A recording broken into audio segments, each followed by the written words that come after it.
After the Joe Biden regime claimed that the fifth or sixth tranche, who can keep track anymore, after the last tranche of classified documents was discovered being illegally stored at various places by Joe Biden, the regime said that was it.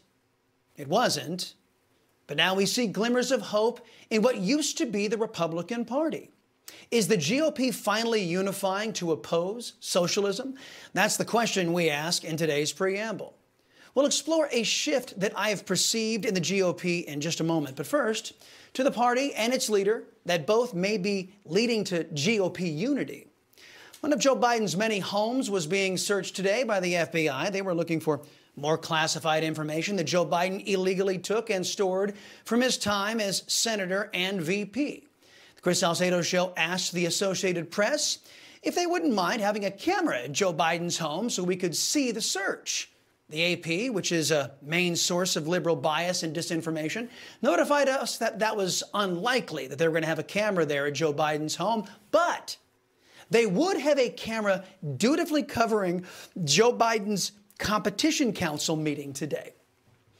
At this juncture, it bears pointing out that nobody cares about a bunch of leftists gathered pretending they have any clue about competitiveness or are at all interested in free enterprise. But I should also point out that the majority of the center or left-wing propaganda channels carried on AT&T's DirecTV were very interested in this sham event, while ignoring the big story that not only means bad political news for Democrats, but confirms many suspicions that when Democrats are in charge, they compromise our safety and security. Because I, your liberty-loving Latino, am focused on you and your families and the harm Democrats are doing to you. That is why DirecTV canceled this show and the other fine programs right here on Newsmax. In other words, they are trying to make sure you see only what Democrats want you to see. While I'm on the biased press, we all remember how the Washington Post, after the election, admitted that President Trump's so-called classified documents were mementos and trophies. They were not the nuclear codes and national security breaches that DirecTV's news stations pretended they were. Our first clue that the FBI was conducting another Get Trump scheme hatched by Permanent Washington was the fact that the compromised DOJ and FBI took pictures of Trump's documents and leaked them to the left-wing press. They have not done that with Joe Biden, and I think I know why.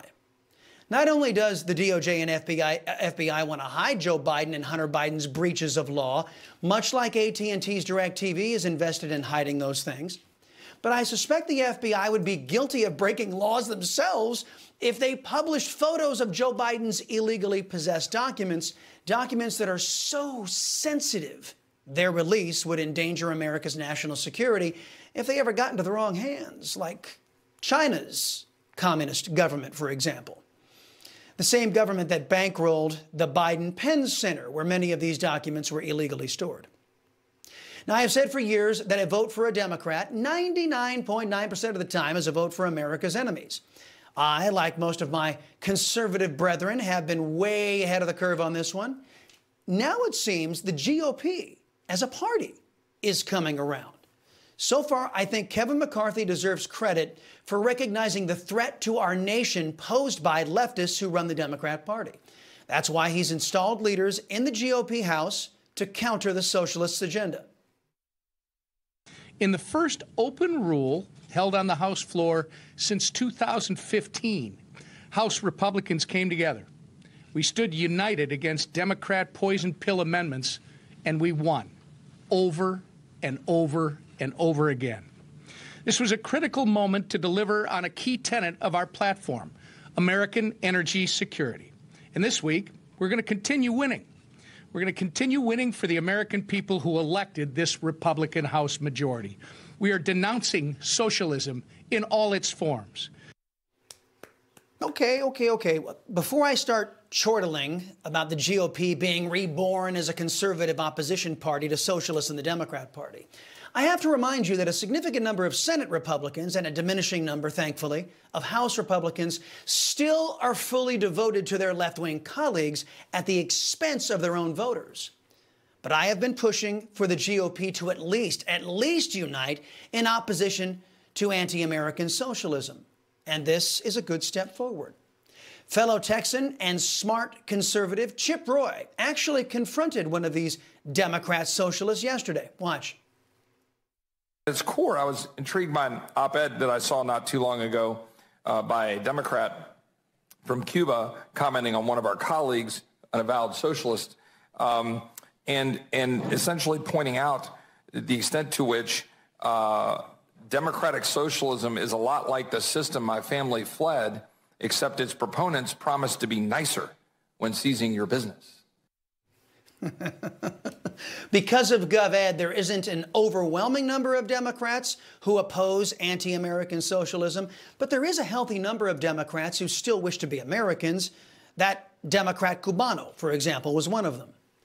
And who was this avowed socialist Congressman Roy was talking about?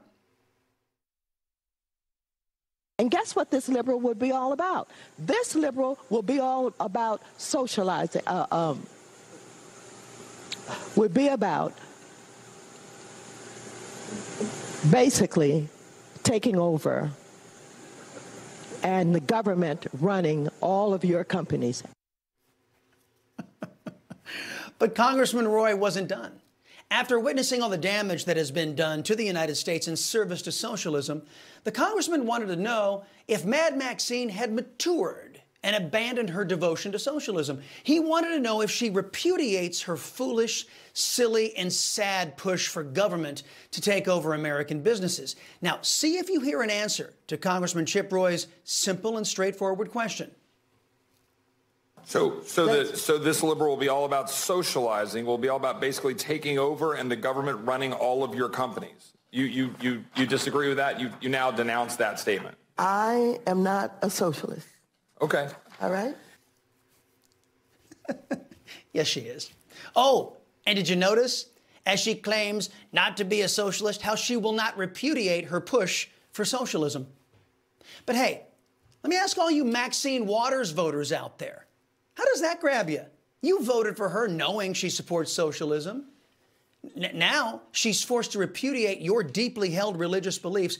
I say religious beliefs because we all know how government is God to you heathens on the extreme left. Are you Maxine Waters voters happy that your congresswoman has now disavowed socialism?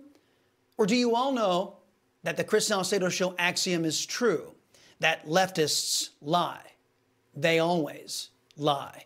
And you know that Maxine Waters is just saying whatever she has to say to hold on to power. So, my friends, I guess the message of today's preamble is one of hope. A message that AT&T and DirecTV and their friends in the Democrat Party have been trying very hard to drive from the public square. We have some hope the GOP is starting to awaken to the fact that their good friends, the Democrats, have been ushering in destruction on a scale that threatens our very way of life. And now is the time to rise and stop this push. To you recalcitrant Republicans in the Senate, I say this. The Democrats, the socialists, the communists, and the totality of the left wing, they know this is a time of choosing. This is for all the marbles. The coming fight will determine whether America remains America or we take our first steps into 1,000 years of darkness. How will you choose, Mitch